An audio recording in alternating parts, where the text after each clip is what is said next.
So let me ask you about this. When it comes to real estate, this seems kind of cliche. Every agent that I've heard, that I've talked to about this, and every broker, everybody's real keen and big on getting the listing. And I totally understand that. It's very important. You control the listing, you control the market. Everybody seems to say that, but only one person can be the main source. There can only be one first place lister. So do you, in that irresistible offer, I'll be surprised if part of your irresistible offer isn't somehow about getting more listings than the other agents. Is that fair to say, or do you even focus on that?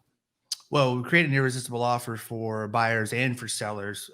Technically, we create an irresistible offer for their ideal buyer and seller, because depending on their market, we kind of go through really like, what do they do? Where are they at? What affiliations? Are they part of golf courses? I mean, we really kind of drill down into that and then kind of work our marketing around it. But you said something very interesting, that everybody's going after sellers, and that's 100% true. I personally like buyers, because with the seller side, with the buyer side, I can control when I can execute a contract with that buyer, as long as I can find inventory that matches their criteria. So the better I get at finding inventory, in MLS is a big place to go, but the better we are at creating inventory as agents, not needing to rely upon the warehouse of homes listed by other agents in MLS and Zillow, then the faster that I can turn that motivated client into an executed contract. And I can control that. I personally control that. I can't control, generally speaking, when a listing is going to sell as well. Not to mention that, once the time I take a listing, still takes a couple of days to get the listing available. I mean, it's a process that's there. But most agents really just don't know how to control buyers. They allow buyers to take them on this craziness. They allow buyers to call them at 4 o'clock today and say, I want to go see property tonight. And that's the reason that agents generally hate. So when you change that process up a little bit, which we do in COD very well, it helps have that be a little bit more of a pleasable experience with buyers, instead of just being, run ragged like most agents think buyers do. Okay. You said a lot too. I'm going to see if I can unpack this. Now, you said COD. Is that what did you say? Closing on demand, COD.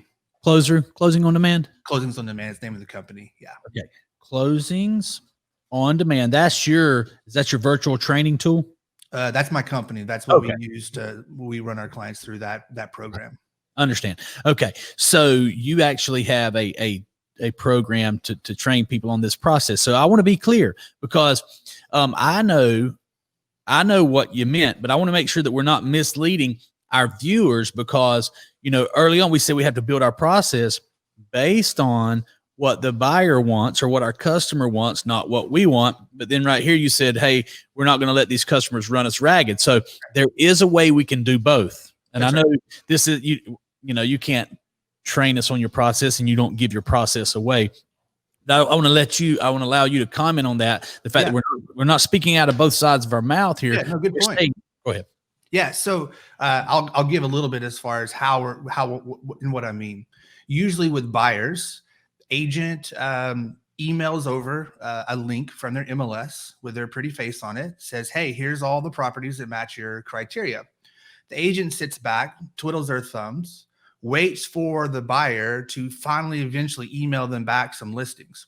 Agent sitting there thinking, hey, are you going to, should I call them now? Should I not? Am I going to be too pushy? It's been 2 days though. I haven't gotten anything back. So the agents are playing these mind games in themselves. Then the client finally says, yeah, here's the properties. I'd like to go see them today or tomorrow. Usually it's pretty quick. So the process that we change is a little bit different. And that is that, so when we send this MLS link over to the client, we want to go ahead and set an appointment right then and there with that client to determine, let's say like right now, let's say, hey, it's Saturday at 10 o'clock, a great time for you and I to go and see these properties.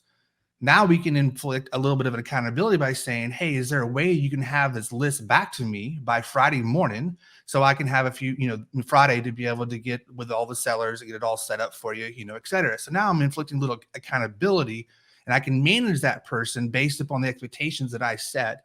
as an agent. And oh, by the way, the Saturday at 10 o'clock that I set up to go and see these properties isn't a time that I'm available. It's good for me. This is a good time for me. And I can always speed it up and I can always slow it down, but ultimately I'm proactively setting these stages out instead of reactively receiving them from the buyer. Yes, I love it. And I want to point out that you're not asking them to jump through hoops just for your benefit.